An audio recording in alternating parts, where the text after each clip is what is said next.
52 शक्तिपीठ में से एक शक्तिपीठ जहां माता सती के दाहिने पैर का अंश यहाँ गिरा था, इसलिए इस स्थान को अत्यंत पवित्र और शक्तिशाली माना जाता है। माता के इस मंदिर को महाकाली माता के रूप में माना जाता है। यहाँ आकर मन को शांति और शक्ति मिलती है। यहाँ आकर माता की शक्ति को आप महसूस कर सकते हैं और यहाँ माता के कई रूपों के दर्शन भी आपको यहाँ होंगे। तो दोस्तों, इस वीडियो में हम दर्शन करेंगे महाकाली के और यहाँ जानेंगे यहाँ की महिमा के बारे में। तो नमस्कार दोस्तों, ट्रैवल टू लिव में आपका स्वागत है। मैं आपका होस्ट अमित भटनागर। आज हम विजिट करने वाले हैं शक्तिपीठ को, माता रानी का शक्तिपीठ जो गुजरात में स्थित है। पंचमहल डिस्ट्रिक्ट के अंदर अभी हूँ मैं। चंपानेर नीचे तलहटी में स्थित है और हम आए हैं ऊपर की साइड में। अभी हूँ मैं माची में। माची से ये यात्रा स्टार्ट होती है। स्टार्ट होने के दो तरीके हैं यहाँ पे ऊपर जाने के, मैं आपको बता देता हूँ। सामने आप देख रहे हैं, ये है यहाँ पे सीढ़ियाँ यहाँ पे 3000 है।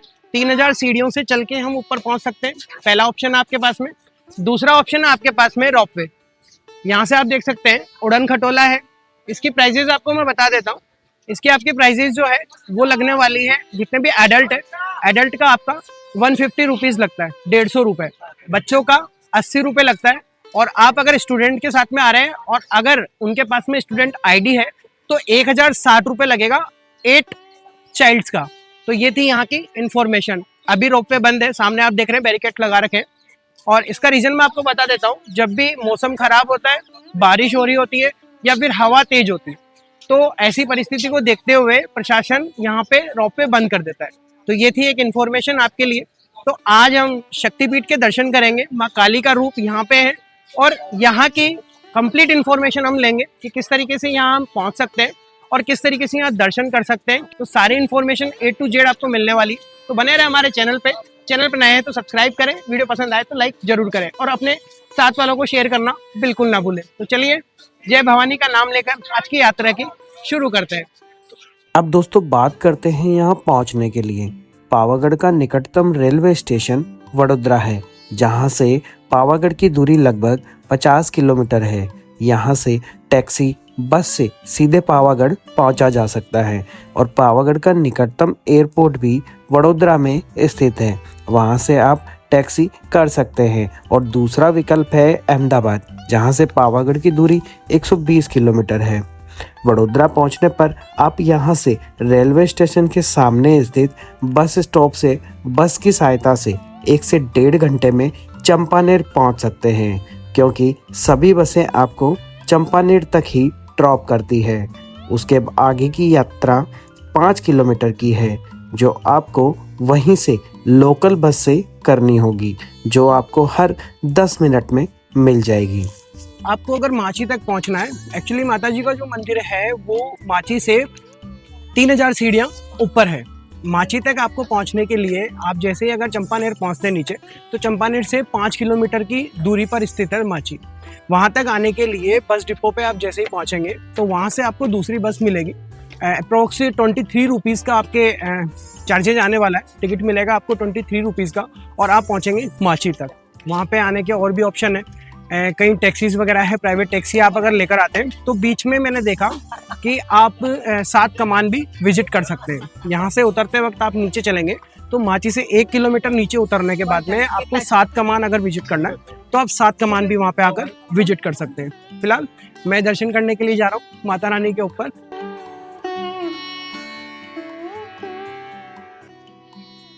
और ऊपर आते वक्त आप देखेंगे पूरा चंपानेर शहर नीचे आपको नजर आएगा। अभी मैं वहाँ था नीचे, वहाँ आपको चंपानेर शहर नज़र आ रहा है। वहाँ से अभी हम हाफ तो पहुँच गए हैं और यहाँ सामने एक आप छोटा सा मंदिर देखेंगे। 2 पहाड़ियों के बीच में स्थित है माँ भवानी का ये दरबार। और सामने जो छोटा सा मंदिर नज़र आ रहा है वो है वहाँ पे भद्रकाली का मंदिर। तो इसी बीच के अंदर मैं रुका अभी, क्योंकि 3000 सीढ़ियाँ हैं। आप रुकते रुकते जाएँ, कई सारी आपको शॉप्स दिखेगी रास्ते में। तो मुझे भी यहाँ भैया दिखे। भैया से मैंने मंदिर का ही पूछा कि वहाँ पे मंदिर किस चीज़ है, तो भैया ने मुझे बताया कि भद्रकाली मंदिर है, तो वहाँ भी आप दर्शन करने के लिए जा सकते हैं अगर आपके पास में समय शेष है। तो यहाँ पे भैया से भी मैंने एक नींबू पानी बनवाया तो नींबू पानी हम एंजॉय करेंगे, उसके बाद में हम थोड़ा वापस अपनी यात्रा को कंटिन्यू करेंगे।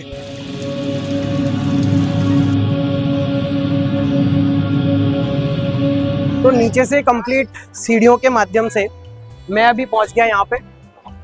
ये जगह मैं इसलिए बता रहा हूँ क्योंकि यहाँ से माता रानी की स्टार्टिंग होती है और मेरे पीछे देख रहे हैं ये है यहाँ का मुख्य द्वार। आप चाहे रोपवे से आए चाहे आप पैदल आए, आपको इस जगह आना होगा और यहीं से आपकी यात्रा ऊपर के लिए स्टार्ट होगी। माँ भवानी का जो दरबार है यहीं से 300 सीढ़ियाँ चढ़ के कंप्लीट होगा।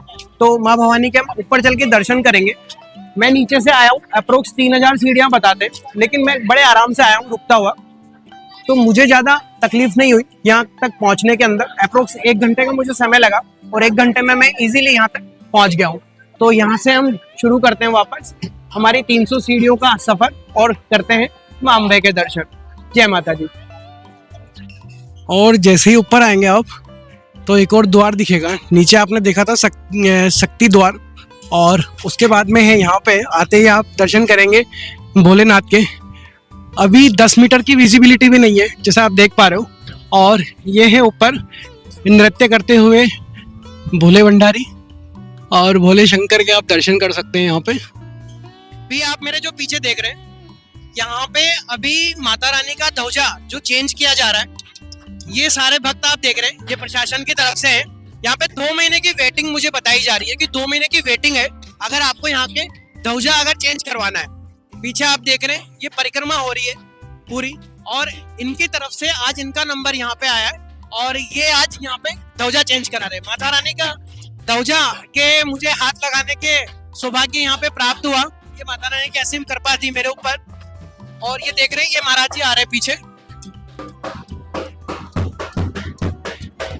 तो दोस्तों अब बात कर लेते हैं, क्योंकि मैं आपको पूरा विजिबल तो अभी कुछ भी नहीं है पीछे, तो मैं आपको पूरी तरह नहीं दिखा पाऊंगा, लेकिन ध्वजा के आपको एकदम करीब से मैंने दर्शन करवा दिए। तो आपने अभी देखा होगा कि ध्वजा अभी चेंज हो रहा था और उसका मुझे यहाँ पे दर्शन के सौभाग्य प्राप्त हुए।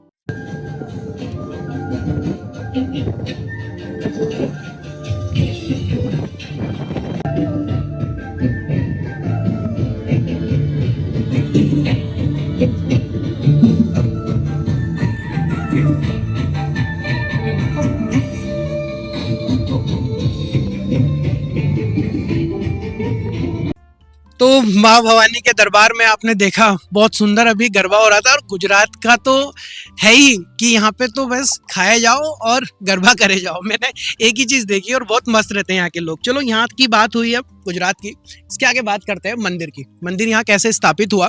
मंदिर का पुनर्निर्माण किया गया था क्योंकि ये मंदिर सारा तोड़ दिया गया था, और ये जो नवनिर्माण आप जो मंदिर अभी जो देखते हैं ये श्रीमान नरेंद्र मोदी जी जो हमारे प्राइम मिनिस्टर है उन्होंने यहाँ पे करवाया था। और ये जो ऊपर ध्वजा देखा और जो मैंने आपको ध्वजा का वीडियो दिखाया कि यहाँ जो 2 महीने की आप वेटिंग आ रही है, यही ध्वजा 500 साल बाद में यहाँ पे फहराया गया था। तो बहुत बहुत धन्यवाद हमारे प्राइम मिनिस्टर साहब को जो उन्होंने इतना बड़ा यहाँ पे काम करवाया। और ये पूरा मंदिर जो पूरा अभी आर्किटेक्चर आपको देखने को मिलता है, क्योंकि अभी थोड़ा फोग ज़्यादा है तो मैं आपको पूरा विजिबल तो नहीं है, क्योंकि विजिबिलिटी अप्रोक्स मेरे ख्याल से 10 मीटर की भी विजिबिलिटी नहीं है। आप यहाँ से देखेंगे तो ये मंदिर परिसर है, ये मुख्य मंदिर है, और मुख्य मंदिर के अंदर जाते हुए लोग भी आपको पूरी तरह दिखाई नहीं देंगे। वहाँ आप सामने देखेंगे तो वहाँ भी आपको थोड़ा बहुत ही दिखाई देगा, विजिबिलिटी नहीं है। चलिए इसके बाद में मैं मेरे पॉइंट पे आता हूँ कि शक्तिपीठ ये कैसे है और यहाँ पे कैसे स्थापित हुआ। शिव शंकर भोलेनाथ की आपने कहानी सुनी होगी कि और दक्ष जो राजा थे, जो शिव जी के ससुर जी थे, उन्होंने उनको यज्ञ में नहीं बुलाया था, उनका अपमान हुआ। मैं शॉर्ट में समझाऊंगा आपको। और सती माता नाराज हुई और वो पहुंची अपने पिताजी के वहाँ पे, दक्ष राजा के। और दक्ष राजा के पहुंचने के बाद में उनके नहीं आने के, उनको बुलावा नहीं भेजने के कारण सती माता नाराज हुई और यज्ञ कुंड में अपनी आहुति दे दी। उसके बाद में शिव शंकर नाराज हुए और शिव शंकर ने पूरे ब्रह्मांड के अंदर अपना तांडव करना स्टार्ट कर दिया। सारे देवी देवता राक्षस जितने भी थे सारे घबरा गए थे उस समय कि अगर ऐसा तो विनाश का कारण हो सकता है सबसे बड़ा। तो उस विनाश को रोकने के लिए विष्णु भगवान ने अपना सुदर्शन चक्र चलाया और माता सती के 51 टुकड़े किए। वो 51 टुकड़े भारत और भारत के बाहर भी कई जगह जाकर गिरे जहाँ पे वो 51 शक्तिपीठ कहलाए। उनमें से एक मुख्य स्थान है जहाँ पे मैं अभी पहुंचा। यहाँ माता रानी का दाएं पैर का अंगूठा गिरा था और यह शक्तिपीठ तब से ऐसे ही स्थापित है। इसमें 3 दर्शन है अंदर। आप देखेंगे, आप मुख्य देखेंगे, बड़ी बड़ी आंखों वाली माता रानी सारे भक्तों को जो आशीर्वाद दे रही है वो यहाँ पे स्वयंभू प्रकट हुई जिसको स्वयंभू बोलते हैं वो मूर्त है। उसके साइड में देखेंगे काली माँ की आपको मूर्त यहाँ दिखाई देगी। तीसरी आप मूर्त देखेंगे तो गोचर माता है, उनके आप यहाँ दर्शन करेंगे। हनुमान जी द्वारपाल है, एक साइड में लक्ष्मी माता और एक साइड में सरस्वती माता के यहाँ बहुत ही खूबसूरत दर्शन करने को हमें यहाँ मिलते हैं। कहते हैं कि जिनके अगर बच्चे नहीं हैं या हो नहीं रहे तो वो भी आते हैं यहाँ पे और यहाँ आकर दोग लगा के जाते हैं। ये अपनी अपनी सबकी आस्था है। अभी हमने अलग अलग आस्था का रूप देखा। किसी में कोई देवी देवता ने प्रवेश कर रखा था और बहुत सुंदर मैंने उनके दर्शन किए और आपको करवाया। आपको ये वीडियो कैसा लगा मुझे कमेंट सेक्शन में जय माता दी लिख के अपनी भी हाजिरी लगाएं और यहाँ आकर दर्शन भी जरूर करें। इसी के आगे वापस चलते वक्त हम दर्शन करेंगे दिगंबर जैन मंदिर के, क्योंकि नीचे दिगंबर जैन मंदिर मैंने जैसे पहले बताया था कि जैन मंदिर के यहाँ 2 टेम्पल है नीचे जिनके हम दर्शन करके चलेंगे। तो वापस नीचे वक्त हम करते हुए चलेंगे और वापस हम आगे की ओर बढ़ेंगे। जय माता दी। दोस्तों अब बात करें यहाँ रुकने की क्या व्यवस्था है। तो दोस्तों यहाँ पर चंपानेर में कई सी होटल एवं धर्मशालाएं हैं जहाँ पर आप स्टे कर सकते हैं। वैसे पावागढ़ एक ही दिन में आप विजिट करके वापस वडोदरा जा सकते हैं और आपको अगर चंपानेर में ही स्टे करना है तो आप यहाँ 800 से 1200 रुपये तक होटल चेक इन कर सकते हैं। दोस्तों हिंदू धर्म के पवित्र मंदिर के साथ ही साथ यहाँ पे जैन धर्म के भी कई मंदिर यहाँ स्थापित है, जो सभी मंदिर इस जगह को और भी प्राचीन होने का दावा करते हैं। दोस्तों भारत का इतिहास बहुत प्राचीनतम एवं रोचक रहा है जिसे हमें जानना बहुत आवश्यक है। पावागढ़ और जैन मंदिरों के साथ ही साथ तलेटी में स्थित चंपानेर का इतिहास भी बहुत रोचक है और यहाँ पर कई प्राचीन इमारतें हैं जिन्हें यूनेस्को वर्ल्ड हेरिटेज में शामिल किया हुआ है। यहाँ शहर के बीचों बीच स्थित एक शहर की मस्जिद भी है जिसे कहा जाता है यह इंडो इस्लामिक शैली में है। मैंने इसे बहुत करीब से देखा, पर कहते हैं किसी भी जगह को नज़र से नहीं अपने नज़रिए से देखना चाहिए। दोस्तों चंपानेर को 8वीं शताब्दी में चावड़ा राजा वनराज चावड़ा ने अपने मंत्री चंपा के नाम पर इस शहर की स्थापना की थी। उसके बाद 13वीं और 14वीं शताब्दी में खींची चौहान राजपूतों ने पावागढ़ किले पर अपना शासन किया। फिर 15वीं शताब्दी के अंत में गुजरात के सुल्तान महमूद बेगड़ा ने चंपानेर पर कब्जा कर लिया था। तो दोस्तों ये थी कंप्लीट इन्फॉर्मेशन चंपानेर और पावागढ़ के दर्शन के लिए। मैंने A to Z आपको चीज़ें बता दी, आपको यहाँ कैसे पहुँचना है और कैसे आकर यहाँ दर्शन करना है। मैंने बहुत खूबसूरत माता रानी के दर्शन किए और आप भी ये दर्शन कर लीजिए। जो मैं आपको फुटेज दिखा रहा हूँ उसमें बीच में माँ काली माँ की प्रतिमा बहुत सुंदर हमें जो नज़र आएगी, ये स्वयंभू है जिनके आप यहाँ आकर दर्शन कर सकते हैं। तो ये वीडियो आपको कंप्लीट कैसा लगा मुझे कमेंट सेक्शन में जय माता दी लिख के ज़रूर बताएं। चैनल पे आप नए हैं तो सब्सक्राइब करें और अपने दोस्तों को शेयर करें। इसी के साथ में नेक्स्ट वीडियो में फिर से मुलाकात होगी। तब तक के लिए सभी को जय माता दी।